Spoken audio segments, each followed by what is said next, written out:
Today what I wanted to talk about is just this people problem that we all say we have in the industry. I want to talk about what it takes to build a world-class snow team. And as Jordan said, I was in the landscape business for 22 years, and I built a top 100 landscape company. We were 50 million in sales. Our snow business was only ever about 5 million, so about 10% of our revenue. And it was probably the most profitable component of the business and probably the most important part of the business, because every year when many of my competitors were going backwards, we were catapulting forwards because the snow business was such a lucrative business and it tied into what we did so well. So it really was probably the most important lever that we pulled in getting to that top 100 list. And when I talk about the top 100 list, I really don't think revenue matters. What does matter, and the thing that I often blow my own horn about, is the fact that we had the highest revenue per hour on that list. And the reason that we had the highest revenue per hour was because of our people. Our people were capable of producing more revenue per hour than any other company in the industry. And so what I'm going to talk about today, or on the top 100, not in the industry. I've actually seen smaller companies produce far more revenue per hour. What I'm going to talk to you about today is how I did that. And I think it's a lot easier than most of us think. It took me about 10 years to figure it out. But the biggest lever in our business is always going to be people. It's not going to be our equipment. It's not going to be how we sell. It's not going to be our relationships, all the things that we hear about and all the hacks that we see on Instagram. The biggest lever is our ability to attract and train and grow and keep and incentivize great people. And so I'm going to kind of share that recipe with you here over the next hour, and then we'll have a half-hour discussion. You guys can ask me some questions about what I share. So before we kick off, how many people here have a people problem to some degree? Be honest. How many would say your biggest obstacle for growth is finding great people who are able to produce the work the way you can produce the work? Be honest. Just show our hands here.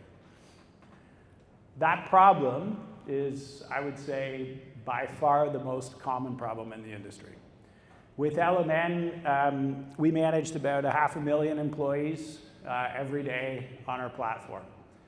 And the companies, the 6,000 companies that were using that software, every year we would poll those companies and we would ask them what their biggest problems were. And we didn't just say, hey, what was your biggest problem? And they'd say people. We would get pretty in the weeds.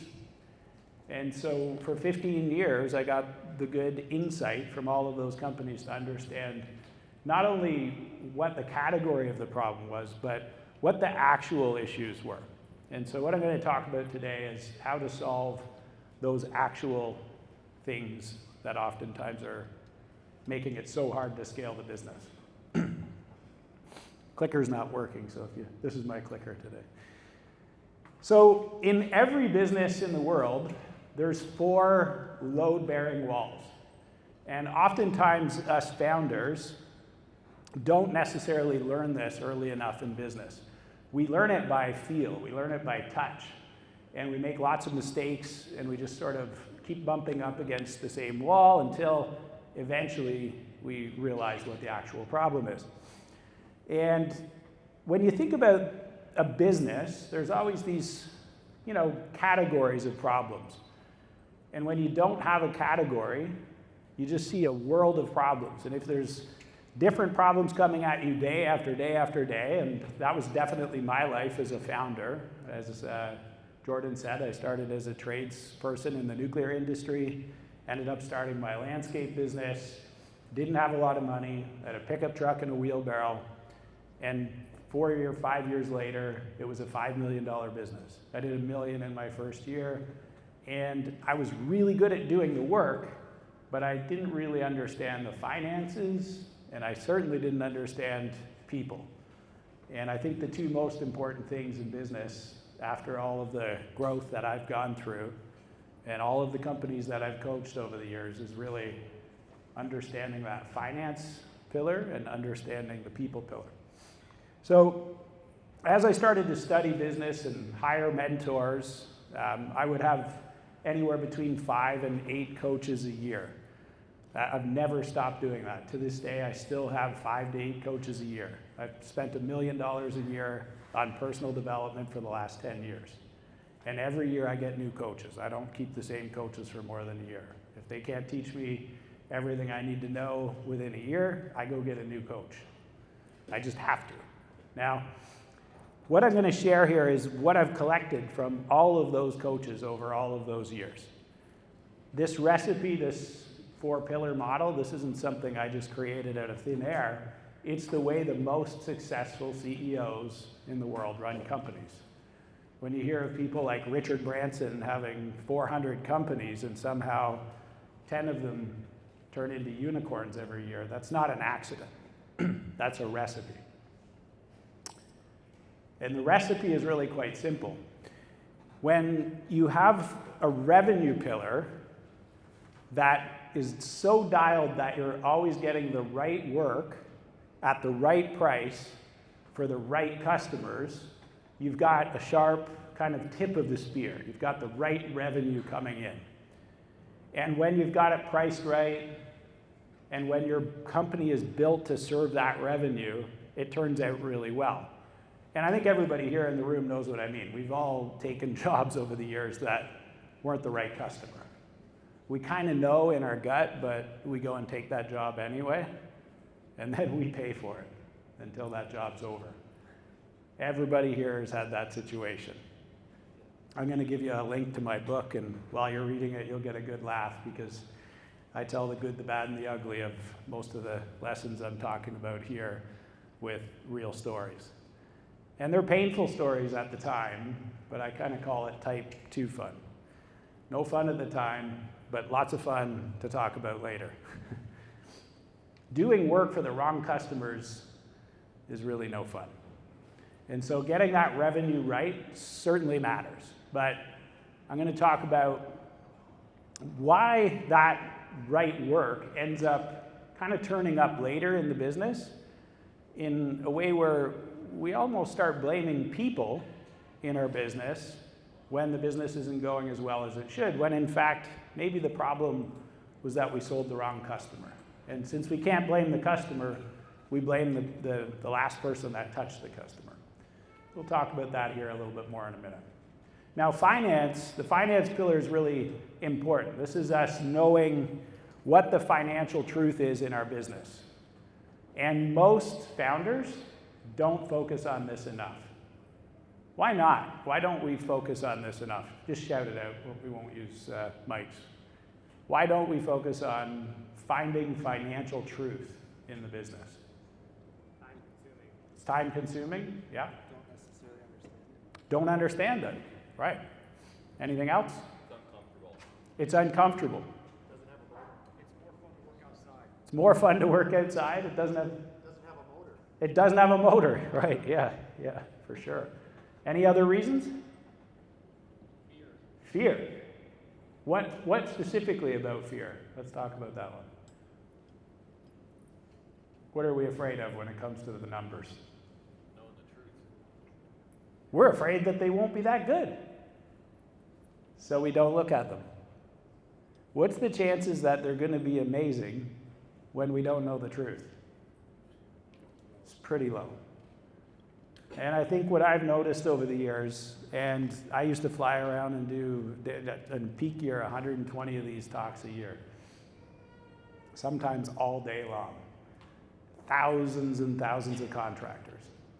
And what I'll tell you is most contractors, and when I say most, I'm probably talking 98% of contractors, don't want to know the financial truth. But the 2% that do, they're the market leaders. Let that sit. If you want to own your market, you have to understand the financial truth in your business. There's no other way to win. Because you can outwit your competitors in every way, operationally, in the sales, in the way you grow people, if you've got that financial plan figured out. But when you don't have the finances figured out, nothing else works. It is the most important thing.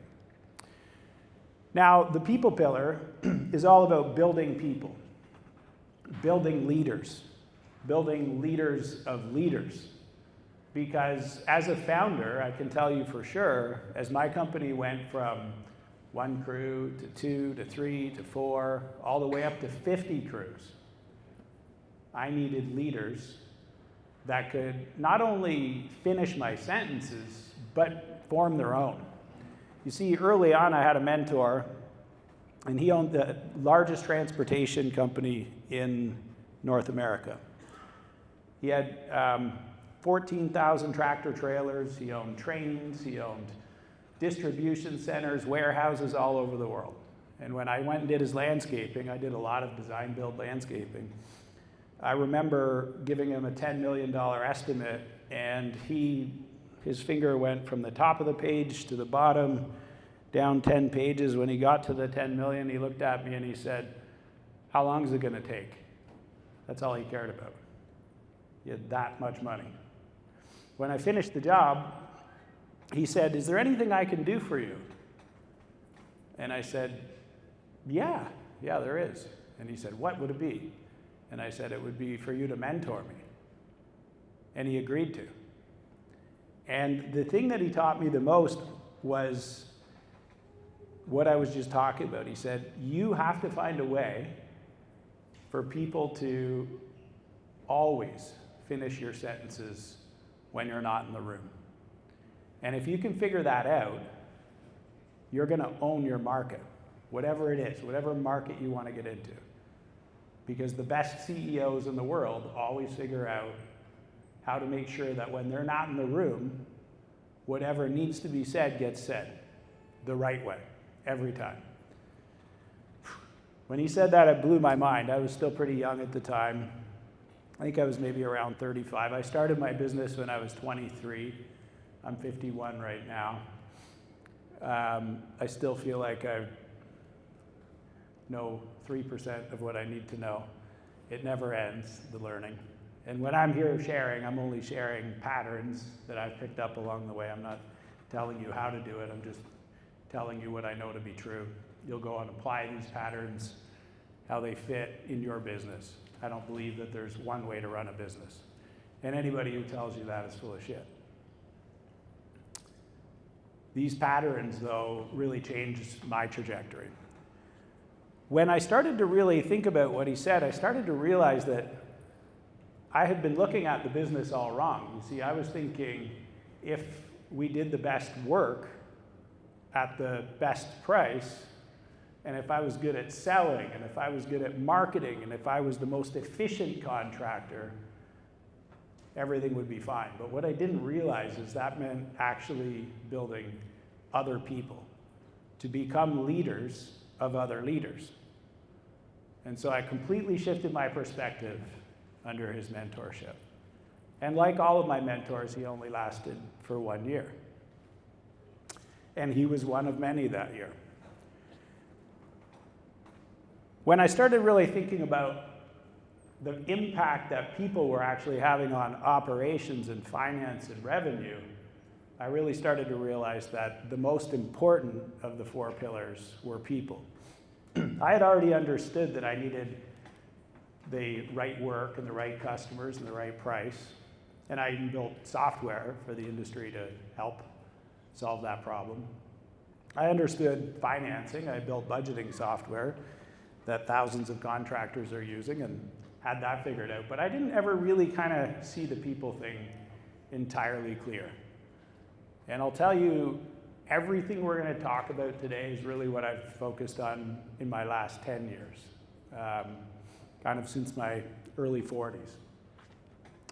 And I wish that somebody taught me this much, much earlier, because while I was trying to fix revenue and finance and operations all the time, the biggest gap in the entire process was the founder ceiling. It was me. and I just couldn't see it. The problem that I was facing in each of those 3 pillars was my inability to see what I didn't know. And we all suffer from this same problem. We know what we know. And even sometimes when mentors are trying to share, we still don't know. And so I started to really look at the business differently after a while. I started to say, well, I've got these 4 pillars and people are incredibly important. But I have to find a way to get these people to understand what's actually wrong within the other 3 pillars. So I have to teach them the business. I have to teach them the game so that they understand the business. So I played a lot of hockey when I was growing up, and I had some hard-ass coaches. I played pretty competitive hockey. And the one thing that they would always kind of harp on as we were growing as athletes was finding the gap in our skill and just fixing that. So they would always look for what the gap was, and then we'd just work on that skill. And when that skill was solved, then we'd play, and they'd tell us what the next problem was. So there was never not a problem. There was just always a problem. And the thing that I was most proud of, I think, as a kid was being most coachable.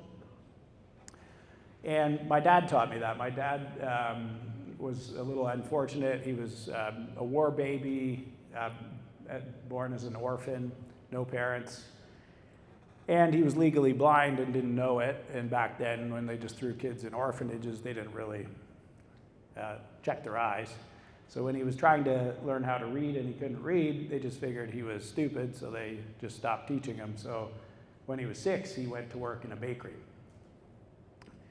Eventually he ended up working in that bakery, then he became a butcher.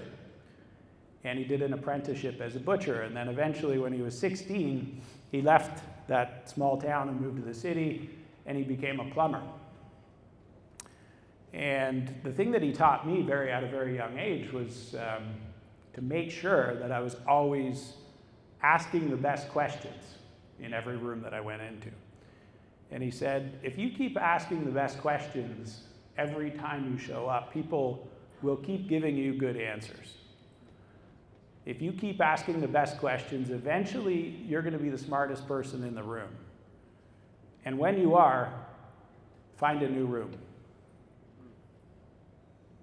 I taught him how to read when I was 12. He taught me that in exchange. That's why I've always looked for the mentors.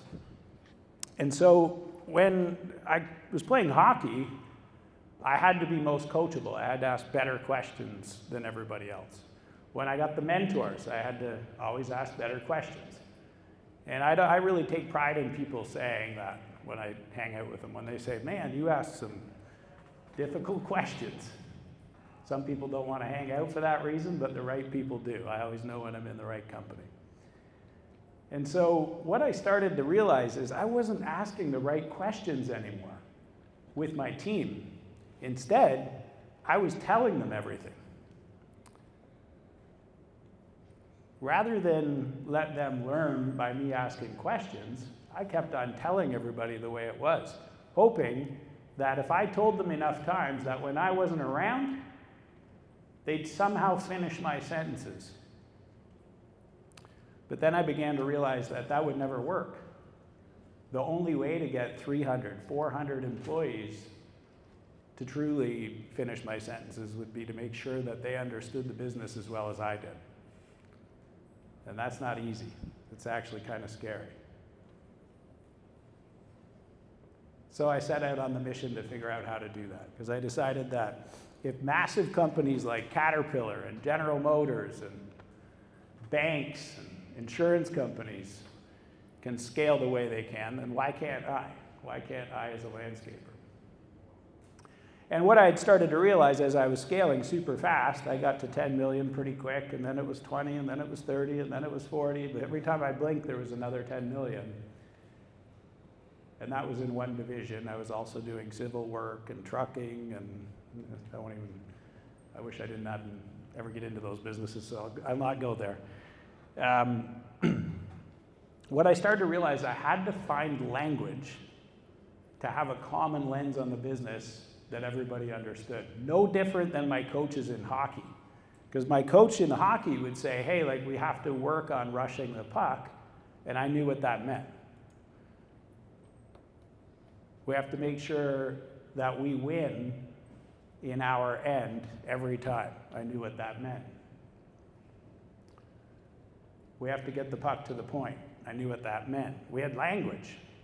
And so we could all talk the same language while he asked us questions. Hey, what do you think about this? Or what do you think about that? And he would always ask questions. I had the same coach for 3 years, the best coach I ever had. He always would ask the hard questions and get you to come up with the answer before he'd tell you a couple of ideas that he had to make it better.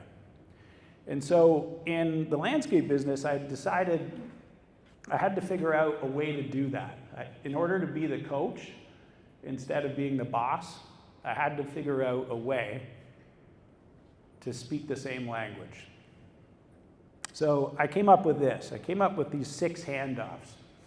And I actually wrote a whole book about it, about what we're talking about today. And oddly enough, it just went online today.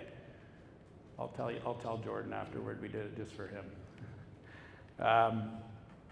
This book, I wrote this book to explain this language that I used with my team, because for years, people have said, how'd you do it though? Like, how did you get them to understand the business so well? And it was really just this. It was helping them understand these 6 handoffs, just like a sport. So you're only as strong as your weakest handoff is what I would always tell them. Now, how does this work? Number 1, we have to attract the right customers. So we have to have marketing out there and a reputation that's going to pull the right leads in the door to begin with. Because if we're getting all the wrong leads, we're never going to really win. And we get these leads through reputation and referrals. We get them by outbounding and getting the right leads. We get them through paid marketing. We get them through our branding, our employer branding. Everywhere we spend money on marketing or anything we're doing for business development, we have to get the right eyes on the business. Because if we don't, we'll never have a good business. And people used to say to me, hey, Mark, how do you sell $1 million landscape jobs? And I'd say, I get the right people to call me up and ask me for landscape jobs. And they'd say, no, that's not the answer. Come on, how do you do it? And I'd say, that's how I do it. I get the right people to want me to come and do their landscaping. My biggest residential landscape job was $120 million for the richest man in the world. I found a way to get him to want me to do his landscaping. That's what I did. He invented the smartphone. Then I went and did his best friend's place, who invented Bluetooth. Makes for a pretty good client list. When you decide that you're going to work for the best, everything changes. Who would the best customer be in your market? Write that down. Who's the best snow count in your market? Write it down for me. Don't be shy. Somebody shout out what you wrote down. Microsoft. Why don't you have them? Good question.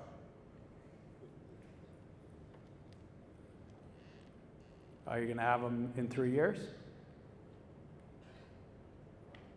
Why not 3? Feels too big. There you go. That's your bias telling you that.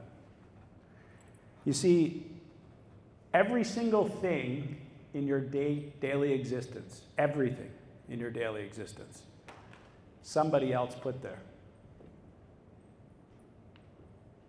None of this was here. Everything you experience, the car you drive, the house, the amazing equipment in the parking lot, this event, everything you've ever wanted, somebody else imagined, and when you saw it, you wanted it too. So that means somebody imagined it and decided it and then they ask themselves one question: what has to be true in order for that to come into existence, for that to become my new reality? Ask yourself that question.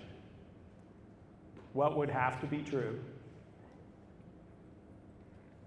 for you to get that snow contract? Begin with the end in mind. Life gets a lot better. And then have the discipline to get up and do that thing every day until that becomes your new reality. Hey, Jordan, how'd you lose weight? Consistency? Was there a vision? Was it a big jack dude sitting in a chair? You imagined it. And then you did what you had to do each day until it happened. Massive action.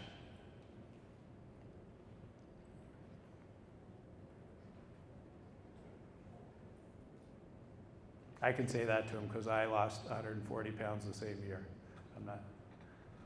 It's the hardest thing on earth. But see, whatever it is that you ever imagine can happen. If you decide where you want to go with a clear vision and what has to be true in order for that to become your new reality, and then you get up and do that thing every day, it will happen. If you say it's going to take 5 years, it'll probably never happen.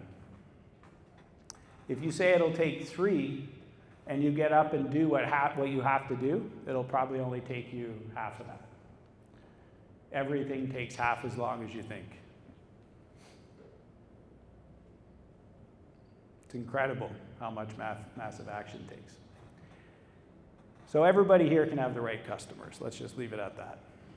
That's the easy part. Just imagine what you want your business to look like and then figure out what you have to do to make it happen. This is why I spend so much on mentors, because I want to do big things. And I need mentors to tell me how to do it. So I can vision it, and then I figure out what has to be true in order for me to get there, not by taking their advice, but by taking their patterns. Just like what I'm giving you here today, because I'm not going to give you a playbook. I'm going to give you patterns. So the next thing I said to my team is, in order for this business to get to the point where we pay 6-figure wages as a minimum wage, I said that 10 years before it happened, by the way. Minimum wage in my company when I retired and sold it in 2018, $56 an hour. 10 years earlier, I said, everybody that works in my company is going to make $100,000 a year. And it happened. I said the same thing at LMN. And I said the same thing at Leanscaper. I don't want to be surrounded by scarcity. I want to be surrounded by abundance. People who want more. That's what I want. People who want more. That's why this people pillar is so important to me. So then I started to say to them, hey, listen, we need the right sales. We have to sell the work to those right people. We have to figure out how to sell those people, because it's easy for me to say I'm going to go and win Microsoft in 18 months. That's what you said, right? Yeah, 18 months. And it's easy. But I have to know how to sell. I need a sales process. And I have to know how to estimate. And I'm going to have to get really good at that. I'm going to have to teach everybody in my company to do it as well as I can. And I'm going to have to create a system that they can use so that it happens fast with no mistakes. That's why I built LMN. And that worked out for me. I sold that company in 2024 for $250 million. 3 years before that, it was worth 80. I sat down at a table with my team. I said, we're going to sell the company at the end of 2024 for $250 million and not a fucking penny less. And they all looked at me like I was crazy. And a week before I sold it for $250 million, the highest bidder was $180 million. And I called them up and said, you're $70 million short. And a week later, he paid me $250 for it. Always know the destination before you set out. So right sales is what I taught them. I said, hey, the right sales are going to be pretty easy. We don't sell work in design build for less than $250 per revenue hour. $250 per hour for equipment, material, labor. And if we can't get that, then we're not doing the job. That's the type of work that we have to do, which meant we had to sell a lot of pavers, a lot of plants, a lot of lights, a lot of irrigation systems. We had to sell jobs that had big access where we could use dozers to push dump truck loads of material in. I didn't want wheelbarrows going in and out of a backyard because one guy in a dozer pushing 100 loads a day, that's some big revenue per hour because I'm making markup on all that material. So I got good at figuring out how to make money, not wasting my employees' time. And then I had employees that were so good at doing the work and they were so motivated by the wage and the incentive program that they wanted to learn this stuff. So I'd say, hey, listen, when we go sell jobs, if you can't sell the job for $250 an hour, then I can't pay the staff $100,000 a year. See the importance of your job now? We don't sell dog shit. We're the best, and we only do the best work. So you're going to learn how to sell it, which meant a sales training program. We don't sell jobs, we sell value. So I started training them on how to sell value, and that's what this is all about. We're selling value, and we're estimating it right. Now, when you go sell Microsoft, you're going to have to ask some different questions when you go through the door. Very different questions. If you ask the same questions as everybody else that walks through the door, you look, act, and smell the same as every other snow contractor, you're going to get the job based on price. Guess what? Do you think Microsoft cares about the price? By the way, I'll have 4 certifications this summer if you show up to all 4, and then you do everything I say, you can have that contract the next time it renews. I don't know if it's 18 months. The questions you ask when you go through the door are questions that you already know the answers to. And the questions you're asking them, those questions are getting them to tell you their objections so that you get to answer the questions and the objections better than everybody else. See, most contractors avoid the problems. They avoid the objections. I taught my team to look for them, to talk about them, to expose them, to talk about every objection that that client was going to have while they were selling, to ask them questions and get them talking.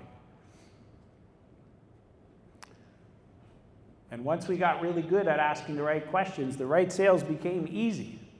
Now, when you've got the right customers and you've got them sold at the right price, now you've got to know how to estimate. Now, I'll tell you, when you go price that job for Microsoft and it's an $8 million snow account, if you price it the way you price a $500,000 job and you put the same overhead stack on that job, you won't win. You have to price the job as if you already have it, which means you have to take your financial statement and future value it the way you'd be once you get that big, huge job, and that's going to drop your price, and then you're going to win that job. But see, small contractors that don't know this, they keep bidding against the big guys, and they keep saying, oh, those big guys work too cheap. Maybe they know something you don't know. Now, I'm not saying there's not people out there ruining the industry. There's plenty of those. But those people generally don't get the best jobs. The best jobs in every market go to the best contractors, not the cheapest contractors. This biggest snow contract I had for 10 years, It only went up for renewal twice, and both times we were 40% more than the lowest bid. But I only wanted a job where I knew that if we showed up, they stayed in business. And if we didn't show up, they were going to have a major problem. And so I decided to snowplow all of the transfer stations that ran the power grid for the biggest city in the country. 400 transfer stations. The best part about that contract is I didn't have to have those done for 24 hours. So then I got thinking, what should I do with the first 8 hours? I don't think I should go plow those, because I could plow those in 16 hours with my eyes closed. In fact, I think I could get them done in the last 8 hours. So what should I do with all that gear for the first shift? So then I went and got 350 schools to plow. And then we started to make money. Small fleet, go plow 350 schools, come on back to the shop, fill them up, next team gets in, they go plow the rest. Utilization on the equipment is what won both tenders. The margins were massive, 70%. One year we did $4.8 million, and it cost us $240,000 in labor, because it didn't snow that year. A hell of a good year. The 5-year average was 68%. Because of utilization, that's estimating. That's estimating. Most people, when I say, are you a good estimator? Oh yeah, I'm the best. I'm always good. I know exactly how long things are going to take. That's not it. There's so much more to it. But again, our bias, most of us stop when we know 10% of the knowledge, because 10% gets you 80% of the way. But the last 10%, that's what makes a market leader. And there's people out there who know what that last 10% is, and that is the market leader in your area. It's not luck. And if you want to be the market leader, if you want to get those Microsoft jobs, you got to figure out the last 10%. The next thing I taught them was the right planning. See, once we'd win these jobs, we had to go out there and we had to make sure that we were able to deliver what we promised. And this is the hardest part. We all know this. Everybody in the room knows this. Salespeople go out and sell it, estimators estimate it, and then we got to go plan the work in a way where it's so clear that whatever we said we were going to do gets handed off to operations, and they can go and deliver it exactly the way that customer was expecting. I needed language for this, so I had to explain to the crew, to the team, right planning. And so I had to figure out how to do this. And I started to realize as the business was growing, and some of us in the room, you probably realize this as well, is when things don't go well, when sales goes and sells a job and operations goes and does it, and they don't make any money, the same thing happens almost every time. What is it? Blame? Blame. Yeah, they blame. Who blames who though? Like sales says ops screwed it up. Ops says sales screwed it up. And the truth might be somewhere in the middle, but we have to be able to point at our problem if we want to fix it. And that's why these handoffs are so important, is we want to name the problem. And so what I started to do with the team is I started to say, hey, listen, is it the right customer? Yeah, it's the right customer. They're the perfect customer. Did we price it right? I don't think so. Ops would say, I don't think so. And sales would say, well, I think so. And I'd say to ops, why do you think not? And they'd give me their reason. And then sales would give me their reason. And then I'd have to be like the referee and decide. Has anybody ever found themselves in that position before? Yeah, right? So I started saying, hey, no more. We're going to make sure that you're both involved in the handoff. So right sales means during estimating, operations bless their own bids. I don't want to hear you tell me that we didn't have enough hours later. You're going to commit to the hours before we put the bid in. from now on. So that saved that handoff. So right sales, the sales to estimating, we actually included ops. So that second handoff was never broken anymore. I did that in construction, I did that in maintenance, I did it in snow, and now nobody could ever blame anybody about hours. So the handoffs were fixed. Then, right planning was possible because ops already committed to the number, and so right planning is sales and operations together deciding how we're going to finish on the promises we made. So the salespeople are involved in planning because they made the promise. So again, both sales and ops are in these two handoffs. Now there's no more finger pointing. Then after right planning, we have to deliver it, which means out in the field, we have to have gotten that plan into their hands in a way where they can do exactly what we promised every single time. Otherwise, we're going to have a retention issue with our customers. And retention is the most important metric in the business. Why is retention so important? Why is it so important? Cheapest customer to acquire, yeah, absolutely. So if I want to grow my business by 30% a year, and I lose a third of my customers, how much new business do I have to go get to grow by 30%? 60%. That's a hell of a lot of selling. That's the Brightview model. Right? I don't like that model. My business grew by $10 million real fast because last year's $10 million, it was still there. It was coming back. So every dime we went and sold was growth. That's why retention's so important.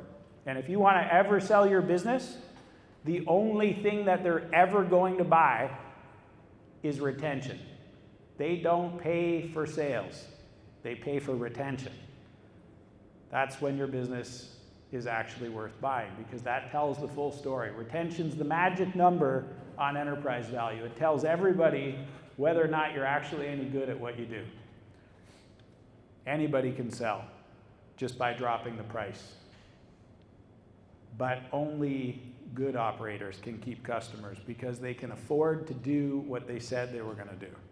And they've got a team that knows how to do it. So retention tells all. Most important metric in the business. Write that down if that's new to you.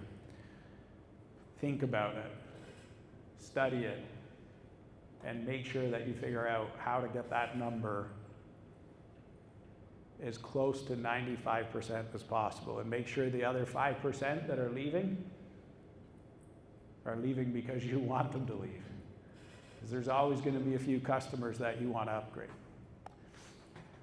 Now, lean delivery means people show up and they do the work with safety, quality, and efficiency in mind naturally.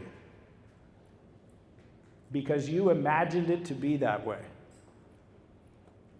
And then you created a system that made it that way. Again, beginning with the end in mind. Safety, quality, and efficiency in the field. I want my people to come home at night. I want them to get back to their house the same way they left. Safety, that's my first priority. Second, quality. I want to make sure my customer got exactly what we promised them. And third, I want to do it so efficiently that I make 15% net and they make $100,000 a year. I used to say that in front of everybody every single day, nonstop. I'd just go around and talk about money. Because that is the purpose of your business. And if you ever mistake that, you are wrong. We all have purpose in our lives. I clearly am not here talking to you just for money. There's got to be another reason. Jordan gave me a big, huge check to get here, and I was looking at it, and I was thinking, what else could I have done with this time? Was it enough?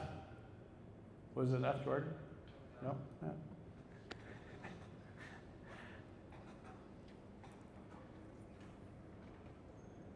Money. Is it your purpose as a human?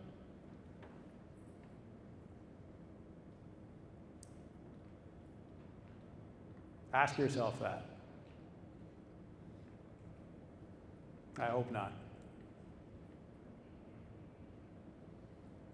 But it is the purpose of your business.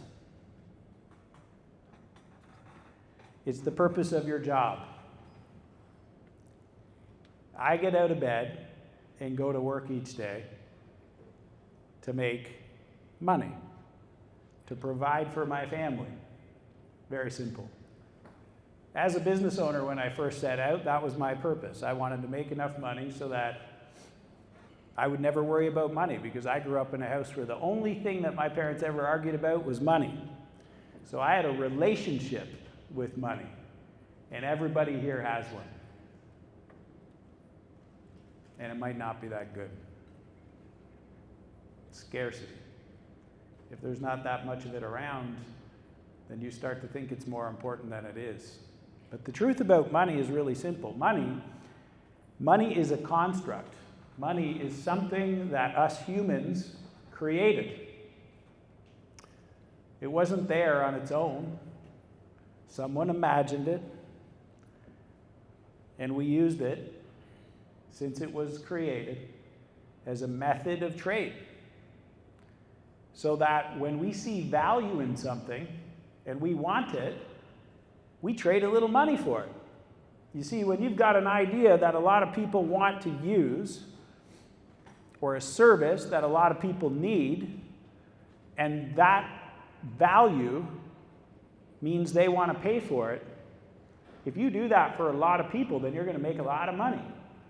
One of my other mentors taught me this. He was the CEO of Sony Ericsson. I was landscaping his house, and he said, "Hey, Mark, you want to come and work for me? You should quit your job and come and work for me." And I'm like, "My job? This is my business, man." And he said, "It's a job, admit it." And I said, "It's a business." And he goes, "What's your revenue going to be this year?" I said, 20 million. He goes, "How much are you going to make?" I said, 4. He goes, "How much are you making on my job?" It was $2 million. I said, "Honestly, 600,000. And he said, "That's a job. When this job's done, you got to go find another one." And I said, "Well, I have 5 of these jobs going at once. It's a good business. I'm really happy." I said, "I don't want a job." He said, "Well, I'm going to tell you something. You have to find a way to make a little bit of money off a lot of people by giving them so much value that they want to give you money in exchange for it every month." Man, that pissed me off, him telling me that. 18 months later, I started LMN. And I took my estimating system and my budgeting system, and I got a little bit of money off of a lot of people every month. And eventually, when there's 5,000 or 6,000 people giving you $10,000 a year, and some much more, as much as $1 million, it's worth a lot of money. Because I took the value and I put it into a lot of people's hands who needed it. And that's what we do in our snowplowing businesses, in our landscaping businesses. And so I was sitting there thinking about this, and it was driving me crazy, and I was thinking, well, yeah, he's right. I have hundreds of schools that I plow, and they pay me because they see value in me showing up and plowing them. But the problem is I got to buy trucks, and I got to do this, and I got to do that. And it's hard. And then I got to make sure that it all gets done right. And then I started thinking, well, wait a minute. If I could teach everybody in my company to do this, then I wouldn't really have to do it anymore.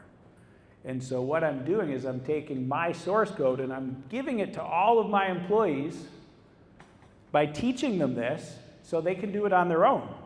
And then what I've actually done is now I've got 300, 400 employees who are creating value for me with my source code. And if they see that they can make a 6-figure wage if they create value for the company, then they too can share in the success. But I have to be honest with them about it. And so I started to look at my employees as the people that actually were going to extract value, like my customers. And so this customer delight thing, this step 5, I started to say to them, hey, wait a minute. Now, when the operation's out there doing the work, the customer's going to feel it. They're going to feel the value when the team is out there doing the work. And this really started to click for me around 2008, 2009, but almost 10 years before I sold the business. And this is when the business really took off. Now, keep in mind, I'm traveling around selling LMN all over the place. And now my guys take the business from 10 million to 50. Well, I'm nowhere to be seen in one division. How'd they do that? They ran this better than me. They took the code and they created value with it. They just kept doing it over and over and over and over. So eventually, when I decided to sell LMN, I'm like, you know, the one thing I never really gave the industry, because I used to want to build a $1 billion landscape company, I never gave them my recipe. It's in the book that you're going to see on the website today. I've never given the recipe out. This conversation we're having today, I've never even given out at Leanscaper conferences because I wasn't sure if maybe my son wanted to build a $1 billion landscape company. But then I started to really think, you know what? This industry needs this recipe because everybody that works in this industry should be making $100,000 a year. And I'll tell you, number 5 is the most important. You have to teach your your employees, how to turn those customers into raving fans. And if you don't teach them that, you'll never be the market leader. Because you'll win the Microsoft contract, and they'll go fuck it up. And I had that experience many times. And if you read the book, you'll hear about it. Big screw-ups. I'm real good at selling, but I wasn't all that good at delivering until I figured out how to get my team to see that they had to deliver value for those customers and that those customers were paying a premium that paid them a 6-figure wage because we delivered more value than every other contractor. And if they showed up and cut corners, and if they didn't do what we said we were going to do, and if we weren't as good as we promised, we wouldn't actually keep those deals. We'd lose them like everybody else. So I got maniacal about this. I wanted raving fans for customers. So that when the next customer called me up, their hand just went down to the bottom and said, when can you start? And there are customers like that in every market. And if you think they're not there, you just haven't had the belief in yourself yet to go after them. They're always there in every market. And when you have the sales process, and when you have the estimating process, and when you can plan the work, and when you know how to execute lean, and when you understand capital allocation, then you can start to win. Because you see, when you're estimating, you have to understand capital. And this is what holds most good contractors down. And it's a big problem. When you don't understand your financials, you won't invest in the right equipment for the job. So you keep doing it with the wrong equipment, and you keep estimating it with the wrong equipment. And the production rates are actually the most important thing. Which piece of equipment out there on the lot's the cheapest piece of equipment on the lot? Which one? The one that's paid for. The one that's paid for? That's the wrong answer. Sorry. It's okay. You can be wrong sometimes. Yeah. Which one out there is the cheapest piece of equipment on the lot? The one that's making you the most money compared to what it costs, with all operational costs. Ooh, I like the answer. Yeah. The piece of equipment that does the specific job that you need it to do at the lowest total cost of labor, capital, and operational costs. If I'm plowing the biggest parking lot in town, the cheapest machine on the lot out there is that biggest loader with, what is that, a 22 or a 24 on it? 22? That 22-foot pusher out there is the cheapest machine on the lot if I'm plowing Walmart. If I'm plowing sidewalks around banks, the cheapest machine out there, it's those little stand-on snowplows. That's the cheapest machine out there. Do you see what I'm getting at? The cheapest machine is the one that gets the job done for the least amount of money. And when you learn how to estimate like that, and when you learn how to find the right customers, and then you train your team to use that machine properly and follow the spec that you promised exactly to a T, you're the market leader. But if you don't figure out the financial piece, you won't know which piece of equipment's the cheapest one on the lot.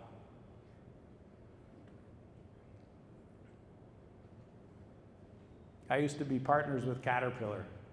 I sold more skid steers in a year than their biggest dealerships. Because I used to go around to 120 classrooms and I would teach contractors that they need a skid steer and a mini excavator for every design build crew they have. And when I'd say that, everybody in the room would laugh at first. They'd be like, yeah, right, I wish. We share ours. I'm like, between how many crews? 1 crew, 2 crews, 3, sometimes 4 crews. Oh, we have 1 mini X, but we have 4 build crews. What's your gross profit? 35%.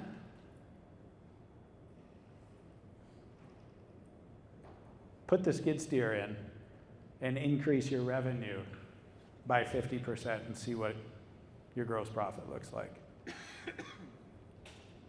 And they'd say every time, yeah, but just if I had those extra machines, my revenue's not going to go up just because I have machines. It's not that easy. And I'd say, well, yeah, it actually is that easy, because guess what happens when you've got 1 mini excavator and you've got 1 skid steer for 2 crews? What do you think the crew is doing who doesn't have the equipment on the other job? What are they doing? Waiting. How much money are they producing? Well, not very much. But they're not costing me as much because they don't have that piece of equipment. I'm saying, wow, skid steer, fully loaded, you're talking $70 a day. What are you paying per person? You sure you want them waiting? When you start to really understand estimating and capital costs, you don't fear spending money on equipment. You fear not spending money on equipment. The biggest piece of equipment possible that does it the fastest is always the cheapest. When I first started plowing snow, I was plowing snow with pickup trucks because, after all, I had 10 of them. Might as well plow snow. My first truck I ever bought, I was in high school, and I plowed snow with that, and I sold it when I went on to become a welder for a few years. And so when I started my landscape business, I was buying Ford F550 pickup trucks. And I'd put a plow on them, and I'd put a salter in the back. And they were a nightmare to back up, as everybody here knows, especially for people that aren't that good at driving. Then I started buying pickup trucks with just ordinary boxes on them. And one day I pulled in my yard, and I don't know why it hit me. It was July, and there was 40 trucks lined up in the yard that hadn't moved, because we didn't need those trucks in the summer. I had bought those trucks for snow. And I was looking at those trucks, and I was thinking, what the hell am I doing with all these trucks? Why am I doing it this way? By this point, our route density was so good, because now I'm thinking estimating. As I got into estimating, I started to think about density. Let's just get more properties in a tighter space. So then I looked at the route in the weeks following. This was July, and I thought to myself, damn, what if I just started using small loaders with pushers, hydraulic pushers? So I went in the office and I did the math, and I remember my CFO to this day. She looked at me and she goes, "You just like buying equipment." And I said, no, trust me on this one. I think I'm onto something. I've been thinking about this. Our revenue per unit, per employee, with the pickup trucks was around $33,000 at the time. When we went out with the loaders that year, jumped up to $122,000 in the first year. $122,000 per employee, because we started plowing with loaders. I didn't want to buy loaders because they were $150,000.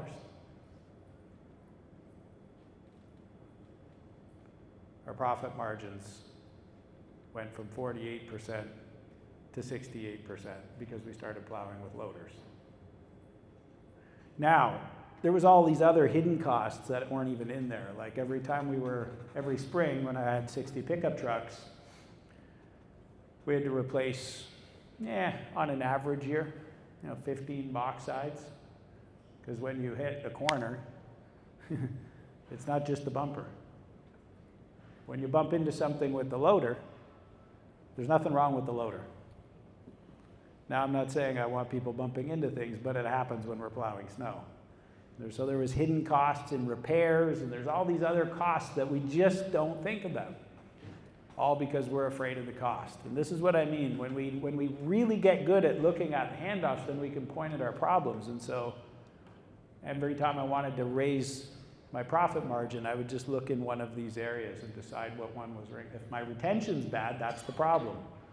If we're working for the wrong people, that's the problem. If we're not getting the margins, then it might be something to do with sales and estimating, or it might be the way that we're planning or delivering the work.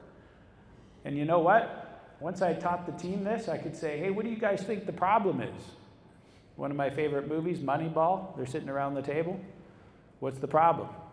What's the problem? What's the problem? That conversation, that's what world-class teams do. What's the problem? And when you figure out what the problem is, you fix it. My favorite book is a book called The Goal. If you haven't read it, write that down, read it. It'll change your life. The book is about finding your constraint and solving it, the goal. You won't even finish typing and it'll come up. It's a well-known book. Now, in the book, there's a story about this kid named Herbie. This guy's out walking on the trail with a bunch of Boy Scouts, and there's a little overweight kid. The book's kind of old, so I think he even uses some things he probably said, but there's a little overweight kid named Herbie at second or third in the pack, and Herbie's slower than the rest of the pack. So he's at the back of the pack, obviously, the Boy Scout leader, and he's really getting upset because they're on this all-day long hike, and he can't see the people at the front or the kids at the front because Herbie keeps splitting the group up. Because everybody behind Herbie can only move as fast as Herbie. And so the front of the group gets away from Herbie, and then there's a big gap, and then there's a risk, right? They're out in the wilderness. And so he starts to realize that, hey, wait a minute, I have to solve my biggest constraint. If I can't get Herbie to walk as fast as the person in front of him, then we're screwed.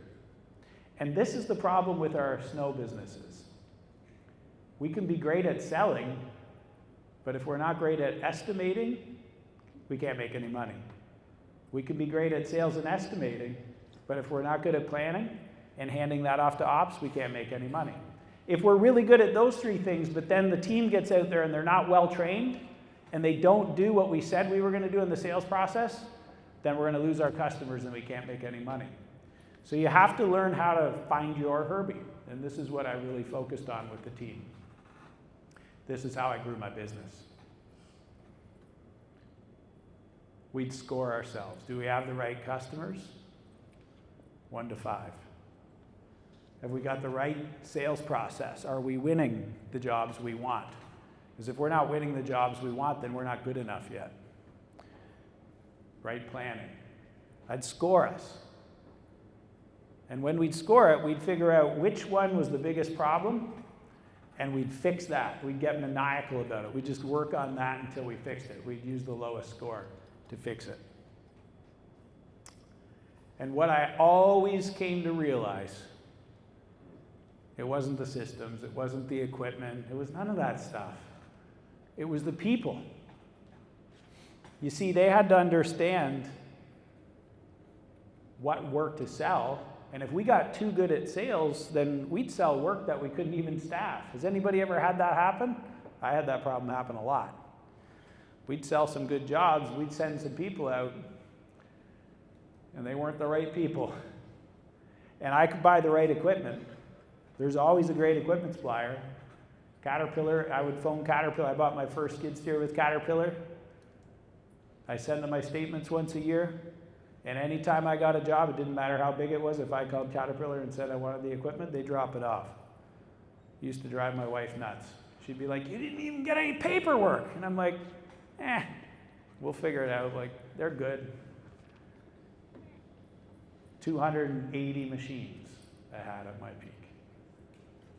Never filled out a credit application. Equipment's real easy to get when you're good at what you do, when you make money. It's not equipment.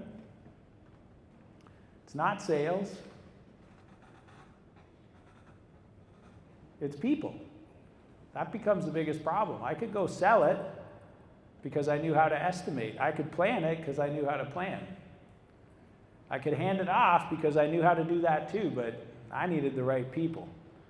And I wasn't going to get them hiring people with a scarcity mindset. And this is what I'm actually here to talk about. You just had to wait 50 minutes.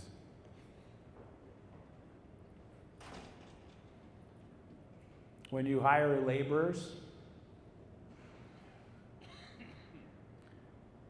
you get a strong back and a weak mind.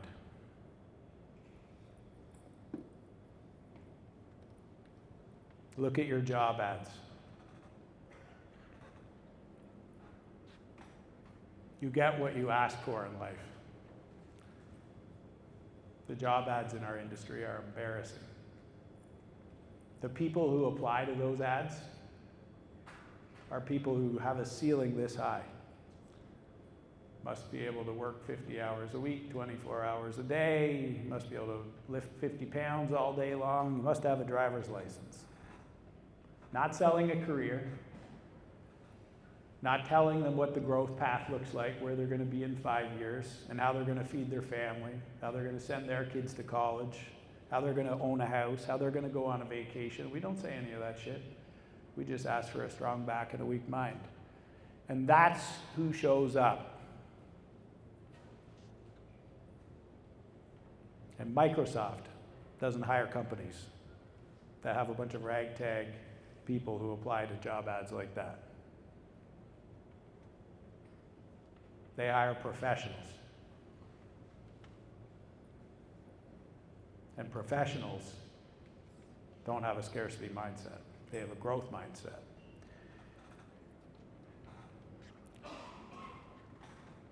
You see, for my first 10 years, I blamed the people.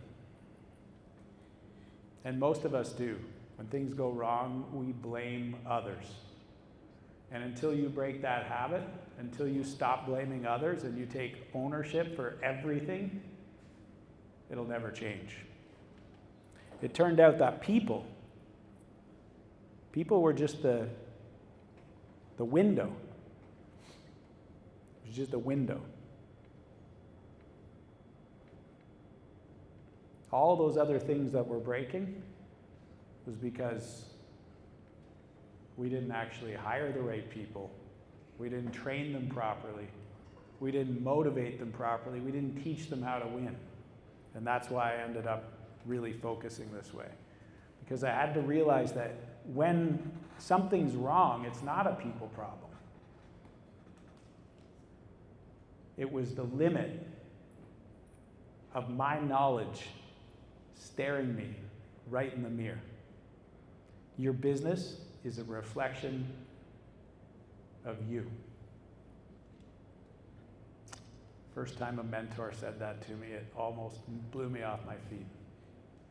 I paid him $240,000 for 6 hours of his time.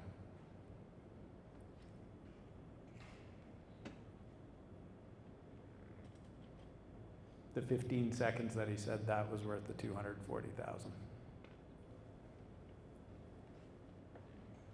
Every problem in the business was a reflection of my leadership. That's when I started to realize that I had to make sure they understand how to win the game as well as I did. Blame names a person. Solving problems names a system. And when I go to blame a person these days, I immediately look in the mirror and ask myself what system's missing. And I don't shit on myself for it because the systems have to keep changing when the system keeps growing. Man, I'm right back in it right now too. I haven't even said this yet. My son, he's 19 years old, started his business right out of high school. He didn't go to high school. I homeschooled my kids because I think the education system's bullshit. So he says to me, he raced bikes. He was on a factory team. And he said to me when he wrapped up racing, he said, I want to be a landscaper. And I said, wow, why? Because I did it? And he said, nah. He said, like when we're building trails and we're on the machines and we're doing our, like, that's what I want to do. And I said, okay, well, let's start a landscape business. So he starts up his own landscape business. He had $400,000 in his college fund. And I said, yeah, you can have the $400,000, but like if it's gone and you want to go to college, then you got to go get debt because I'm not going to give you the money. I'm rich, not you, right? So he says, okay, no problem, I'll do it. So he did $3 million in his first year. He went and bought $1.4 million worth of equipment on lease with Caterpillar. He took his $400,000 on cash flow and small tools and marketing, his website, all that stuff, built all that stuff. I coach him, but I don't do the work for him. And the number one thing I keep saying to him every day is exactly this. Hey, everything's fucked up around here. It's a brand new business. You started a $3 million business overnight and you're 19 and you barely know how to do the work, let alone run a business. It's going to be a mess. But look in the mirror and ask what's wrong. Don't shit on yourself. Just say you don't know yet. I don't know yet. Not I'm an idiot, not I'm stupid, not it's this person's fault, that person's fault.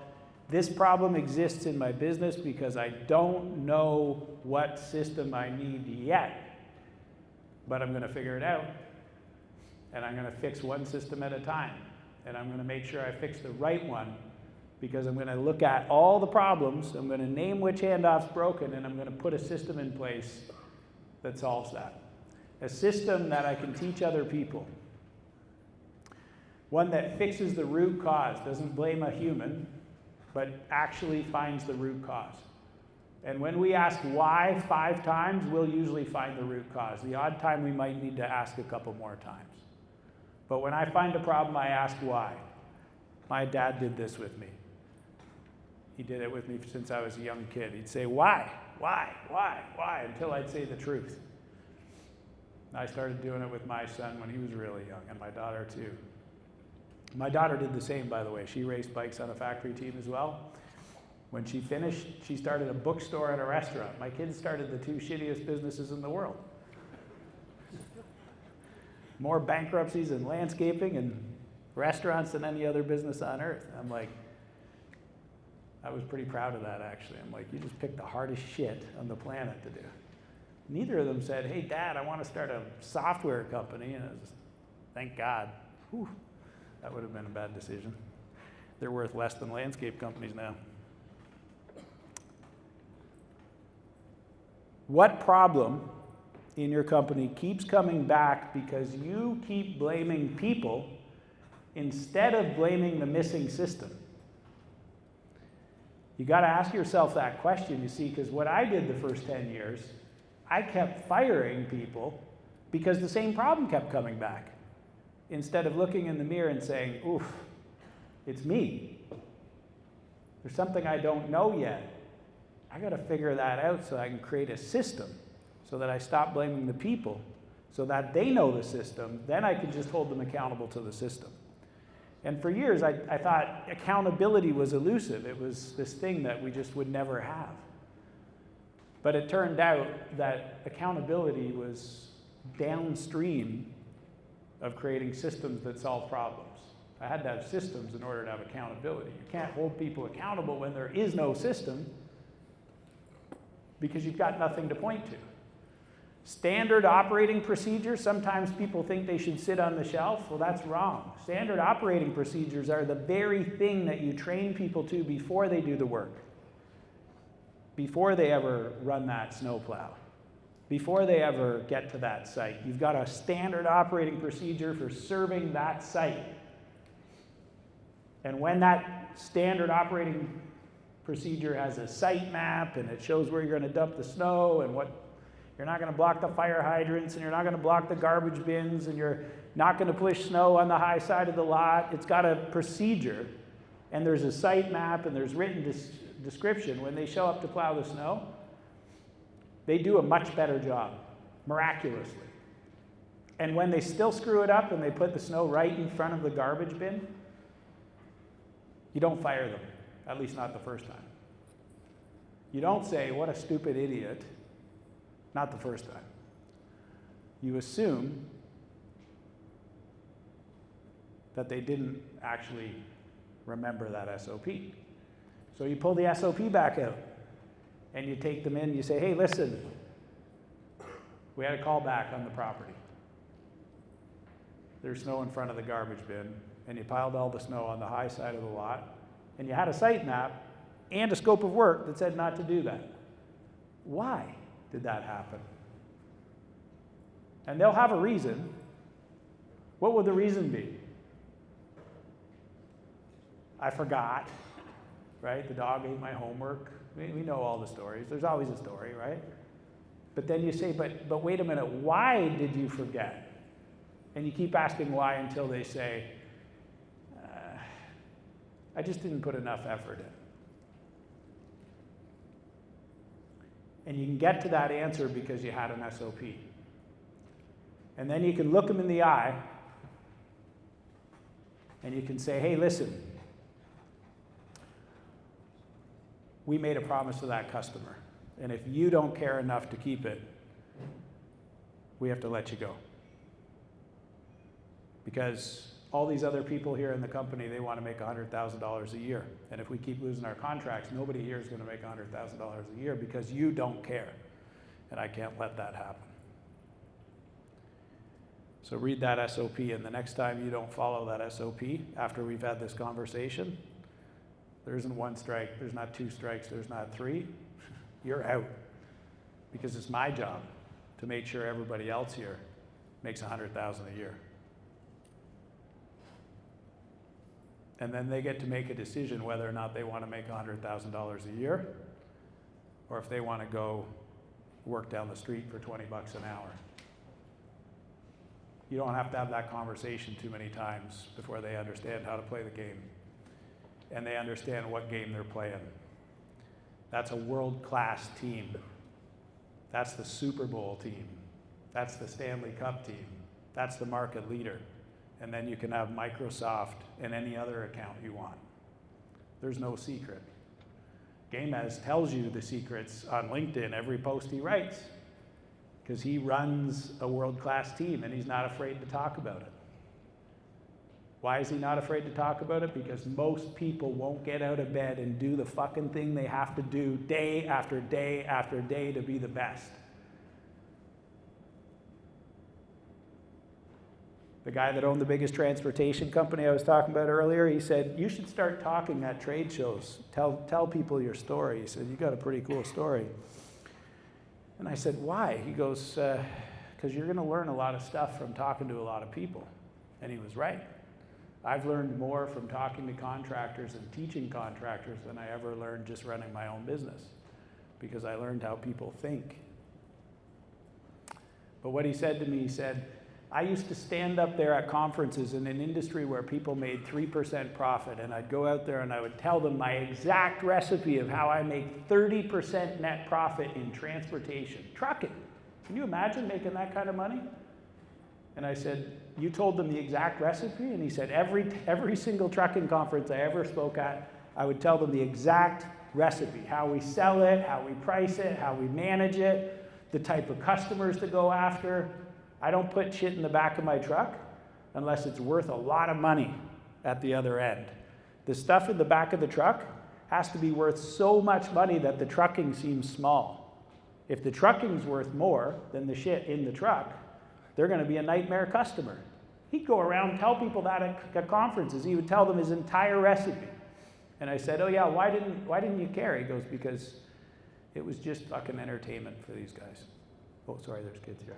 There was just entertainment. Sorry, I swear without even knowing I get into a flow. Just entertainment. And I said, what do you mean?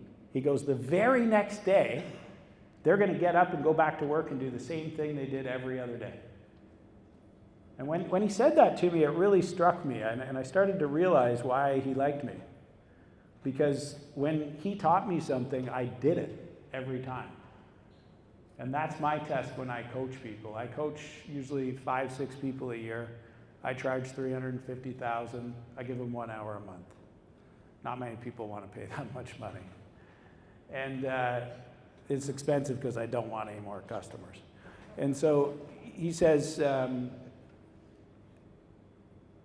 this is the part that threw me the most at the time. He said, if you keep doing what I tell you, I'll keep telling you the next thing that I think you should do, but it might not be right. And one of these days I'm going to tell you something that's going to be really wrong for you if you take it too literally. He said, they're just patterns. My patterns aren't yours. So everything I'm saying here today is the same. Your company is a different mirror than mine. And that's why I don't believe there's one recipe. But when you look in that mirror, you have to ask yourself, would you want your kids to go to work in your company?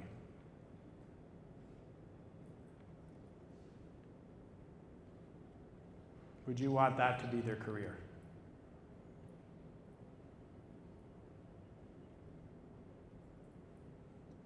When I first started asking myself that question, I couldn't say yes. That really started to bother me. That's why I decided to make sure everybody made $100,000 a year. Because by then I was pretty rich. At 23, I was broke. At 30, I was worth $10 million, flipping houses and landscaping. And it started to grow pretty fast, making $4 or $5 million a year. But it didn't feel good. Not knowing that they didn't have money to buy their kids Christmas gifts. Not knowing that they were suffering between paychecks. It didn't feel good. And it never will. Because the only thing that matters to anybody in this room, in your soul, is how you help others. When you help others, you're giving them a gift. You're lifting them up. That's why you do what you do. It's not to get rich. You see, once you provide for your own family, it's your job then to provide for theirs. Everybody has a responsibility to provide for their own family first, but once you've done the job, you have to help others figure that out. And that's why it's so important to teach them the game, to teach them how to win. Teach them personal finance. Teach them exactly what they need to do to get better.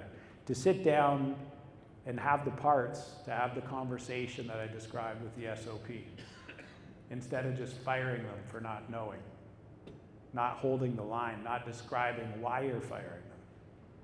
Another thing my father taught me, when you fire somebody, Look them in the eye and tell them why. It's the biggest gift you can give to another human. He said, that's how I got where I got. I had no parents, but every time somebody fired me or gave me shit, I learned something. And I got a little bit better because people told me the truth. And we all love the people who tell us the truth. We don't love people who hide the truth. And when you learn to tell people the truth with kindness and they understand that you're doing it for the greater good and you've got the parts to have that conversation, then you develop deep relationships. And you don't have to go drinking with your guys, and you don't have to be partying and hanging out with them in the shop every night to be friends. You just got to tell them the truth when they need to hear it. It's the kindest thing you can do. And then you'll be surrounded by the only thing that matters. There's only one thing, and it's not money. It's how much love and connection you have in your life. Every single person here only seeks that. The reason you think you want more money is so that you can create that love and connection in your life. But what if it's already there? What if just telling people the truth and helping them level up, helping them learn the business, is all you actually have to do? Your job is to build leaders, not to burn out heroes. The hero model exists in most landscape and snow businesses. It might be the founder, it might be an amazing operations manager. Sometimes there's 3 or 4, but the heroes always suffer from the same fate. It's called burnout.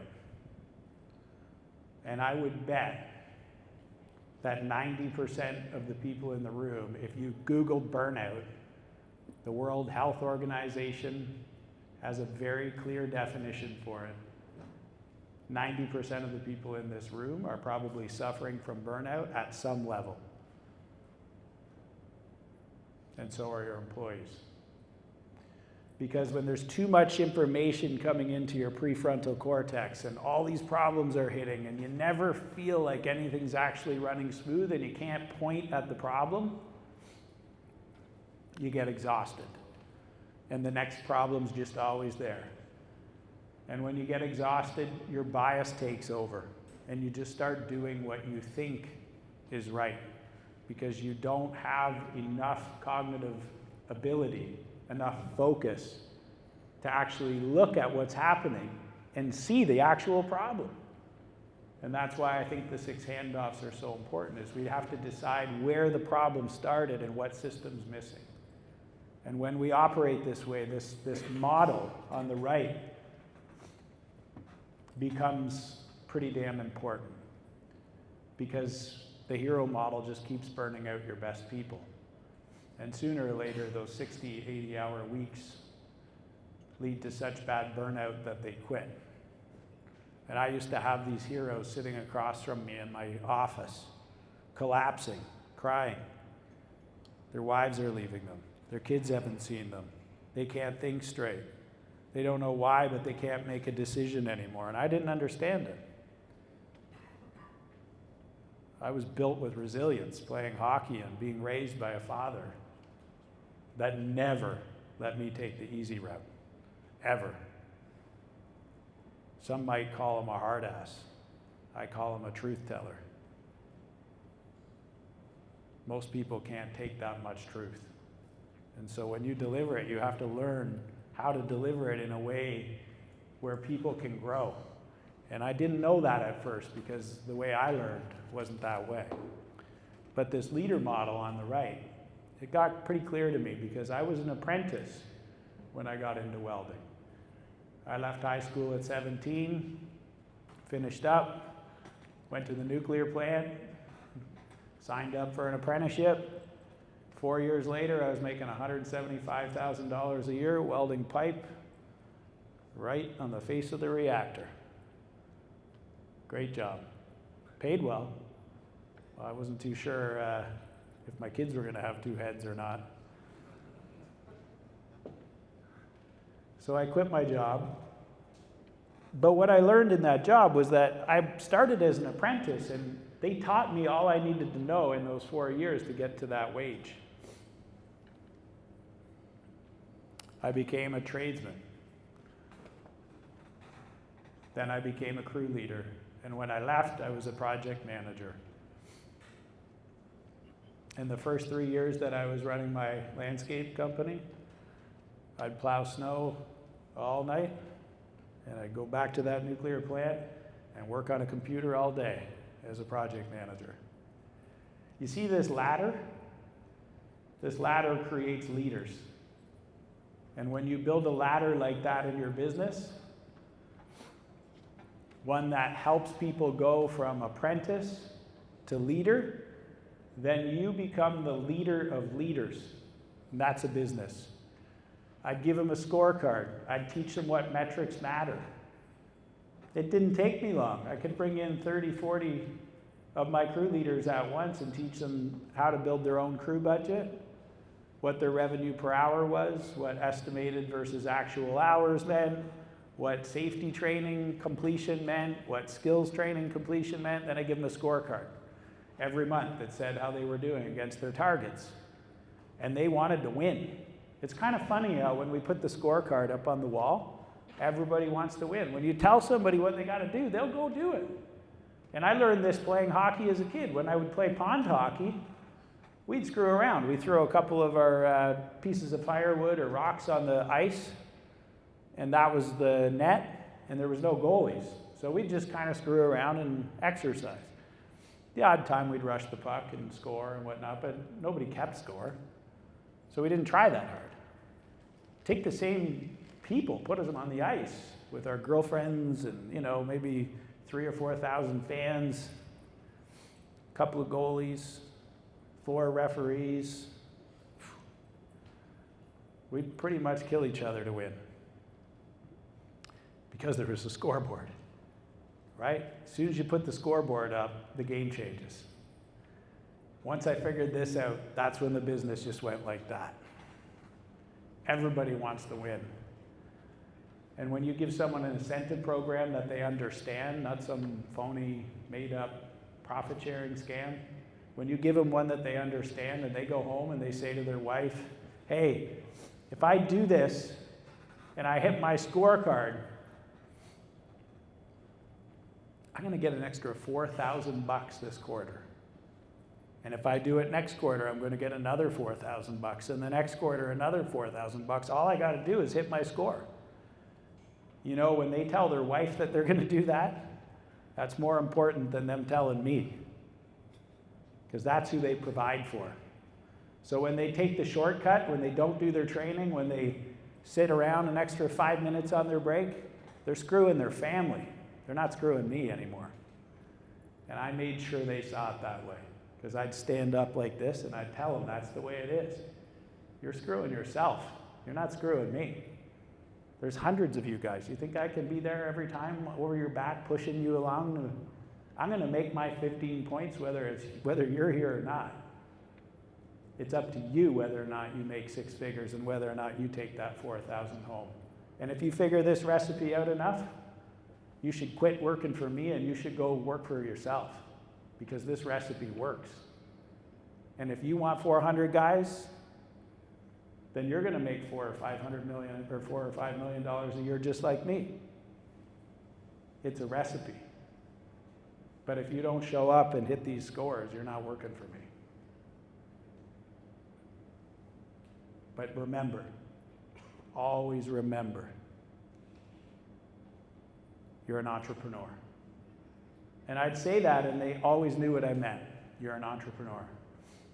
You get out of bed every day to work for yourself and your family.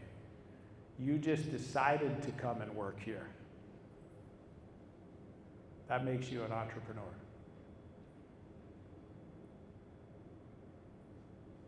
You work for yourself and your family. You just decided to work here. I run a business. I decide which customers I go work for. We're both entrepreneurs.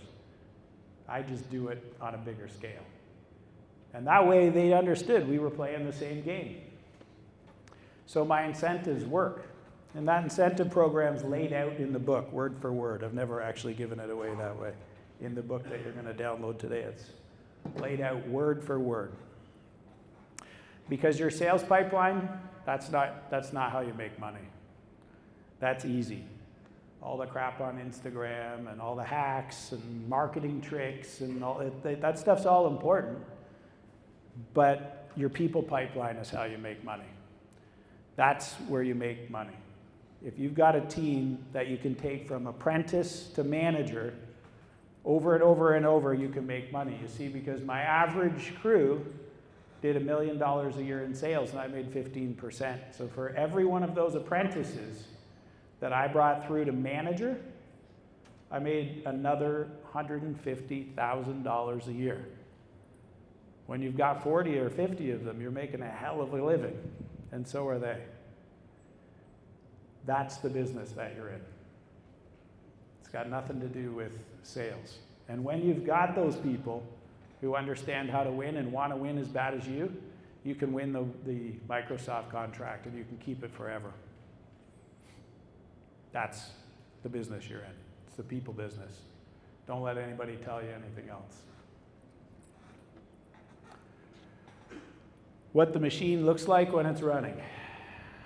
Revenue sells work that we can staff, the right work, the work that we've got the right equipment for, the right skills in the right place, the right type of customer. Finance funds what we actually need. They understand. We've got financial truth. When I ask a question, they know it. When I say, what's the cash flow going to be 6 weeks away? They know it. When I say, is cash flow good for the next 13 weeks? They say, no. Week 10, we've got a problem. We got to do something about it. I don't want to find out in week 10. I want to find out now so that I can do something about it. People. Our crews are sensors, not suspects.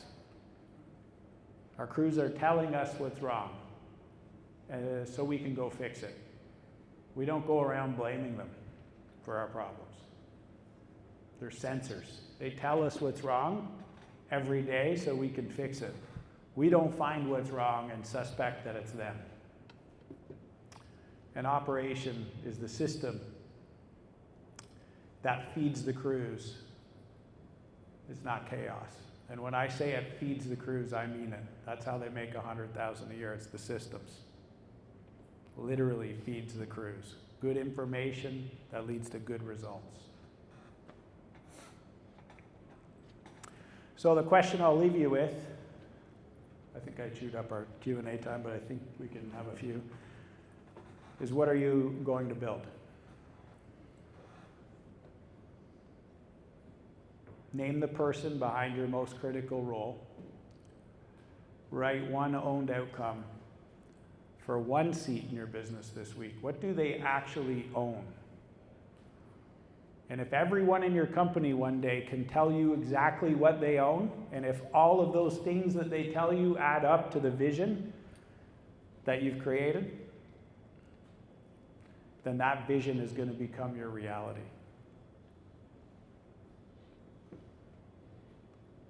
That's how it works. But if you've got a vision and you ask everybody what they own and they don't know, then all you really have is a dream. And the world is filled with dreamers. And most of them call themselves visionaries. But they're not, they're just dreamers. There's a big difference. Visionaries know where they're going. And they figure out, because they have that end in mind, they figure out exactly what they have to do in order to make that become their new reality by assigning ownership to everybody on their team. And when all of that ownership adds up, their vision is sitting right in front of them. And everyone in this room is capable of doing this. I was a C student in high school.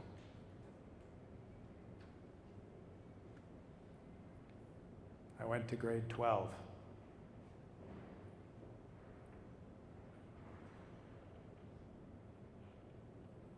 I'm an average person. And if you see yourself as anything other than average, keep looking in the mirror long enough. You will realize you're average. And so is everybody else that work with you. Everyone in the world's average. But how well you communicate that vision and what you assign people for ownership and how much they believe that they own it, and how much you listen when they're giving you information will dictate whether or not you'll ever get that vision to become a reality. Nothing more. So do the work, learn from it, make sure that you teach everything you learn to your team. Don't hold back. Teach them everything you learn, just like I'm teaching you everything that I've learned. And then scale what you teach. Make sure they teach others. And then you've built leaders of leaders. I'll take a few questions. There's the book. You can scan that with your phone and read the book. It takes about 3 hours if you're a fast reader, 5 if you're slow. It'll explain everything I talked about here in detail with the recipe to make it all happen. And if you need a tool, you can go to Leanscaper AI. And if you want to join me every week for an hour, every week on Wednesday at 12 Eastern, I hop on for an hour and I teach you every system that I've ever created and every system that I'm teaching my son so that he can build a $100 million landscape company. 1 week at a time. You can find out more at Leanscaper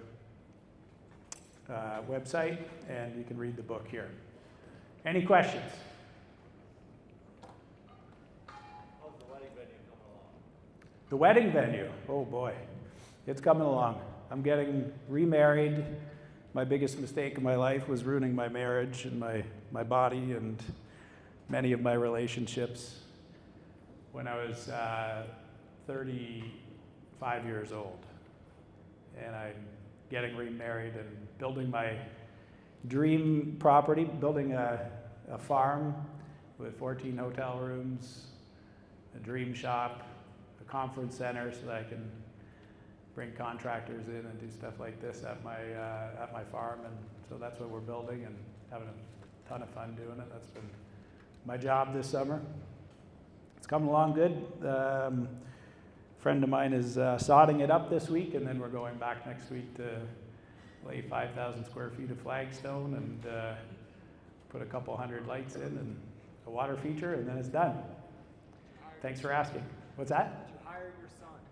I did hire my son for a lot of it. I hired some local trades as well, but yeah, my son's crew has been there for 7 weeks this year.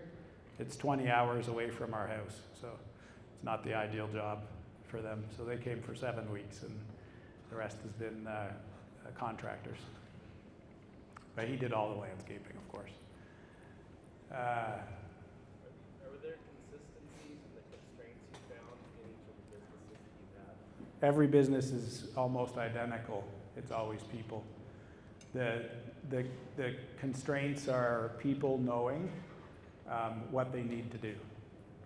That's always the constraint.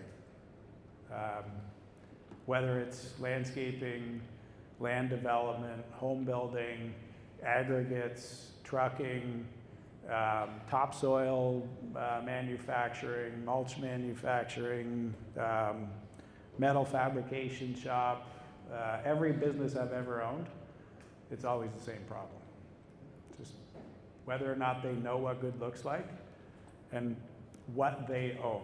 That's it. If everybody on the team knows what they own, and if all those pieces add up to the end result, and everybody has a scorecard and they're all firing at 80%, I stretch the goals by 20% so that the 80% adds up to 100.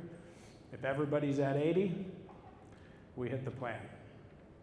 And for 20 years straight, I exceeded the plan. What percentage of your take home would you recommend spending on personal development?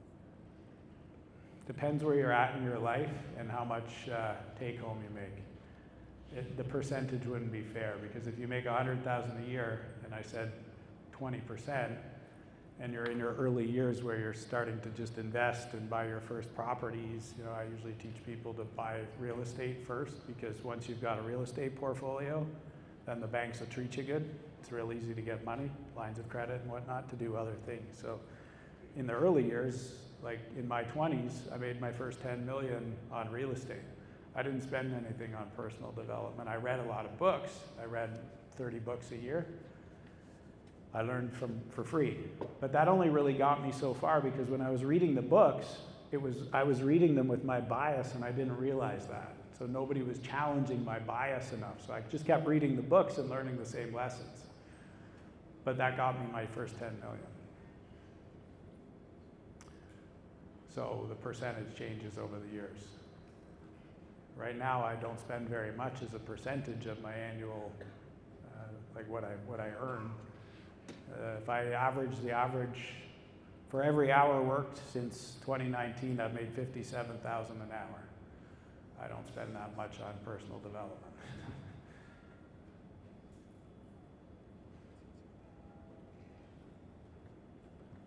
Anybody else? Question? Yeah, earlier you were talking about, you were picking out your landscape jobs, you brought up the number $250 gross an hour. Yeah. Can you expound on that a little bit? Sure. Revenue per hour is the total revenue produced divided by the number of hours it took to produce it. So you just look at the invoice, and if the invoice is $10,000 and it was a 100-hour job, then you just take 10,000 divided by 100. So what you do is you take last year's revenue and you look at all your field hours, not your office hours, just field hours, and you divide your total revenue by that.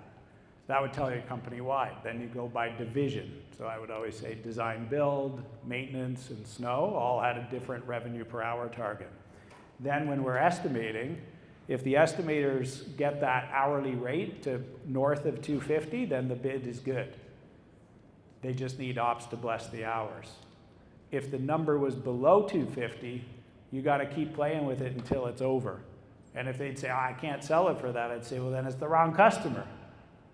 The constraint came back, right? So those become rules of engagement. And you have to have rules of engagement if you want to win when you're not around. You got to make sure they know when to shoot the puck. And if they don't know what they're aiming at, they're not going to score any goals. Any others? Best question anybody's ever asked you.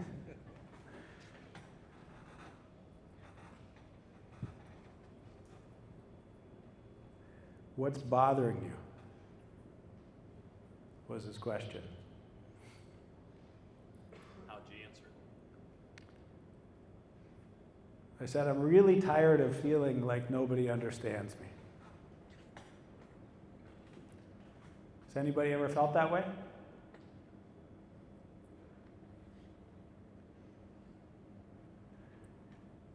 The reason it was the best question is because of his answer. He said, Mark, your problem is really simple.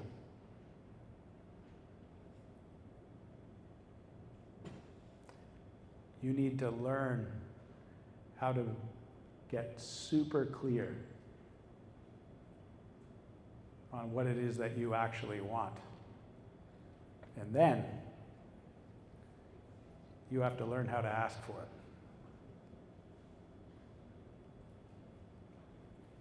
That was the most important question anybody ever asked me, because that answer changed my life. Because before that, I felt like I was always speaking a different language, but really, I just wasn't clear enough. And when you're not clear enough about asking people what you want, no matter what, they can't help you. And the biggest thing that I took away from that in the years following, as I went really deep with that, is I began to realize that because I wasn't good at asking people for what it was I wanted. Everybody around me always felt like they were never enough.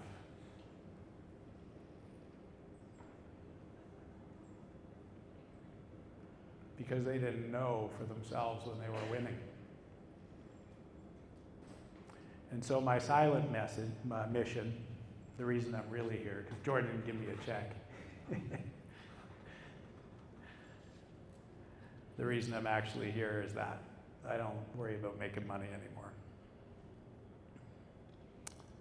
My mission is to make sure that everybody in this industry gets the chance to feel like they're enough. Thank you.